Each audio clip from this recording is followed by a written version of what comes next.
Now, Dokken, usually when people start to talk, there's a tendency to veer to negative, personality clashes and etc. But what should really be celebrated here is that 81 to 89 period that delivered three platinum and one gold album and 11 singles inside the top 50 in the US. It was an incredibly successful band that may have thrived on conflict, but the success was still there nonetheless. And it must have been an amazing time. Well, that was the first time anybody's ever framed it that the Dokken experience that way. It's always like, is Don really a dick? And what's up with that wig?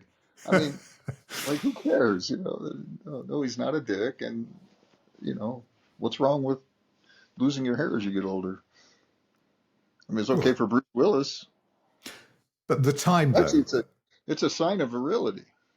Of course. But the time delivered so many high points. I mean, Breaking the Chains lineup changed. One Crucier left. The classic lineup came together. You, Don, Jeff, and Mick.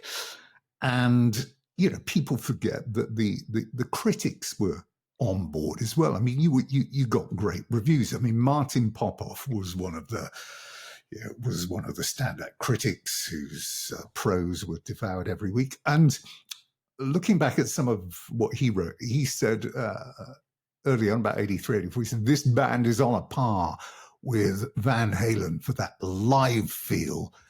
And you can add the conflict between the guitar and the vocal, and it all packaged together to produce this great sound.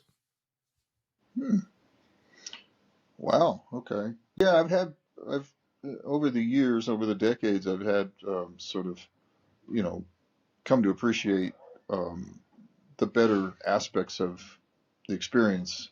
For one, the songwriting. I think that really stands the test of time to a certain extent. I mean, it was somewhat dated, but still pretty cool. There's very few bands I like that I would listen to or buy records from the 80s. And in retrospect, I think we did have something there, obviously. Numbers prove that.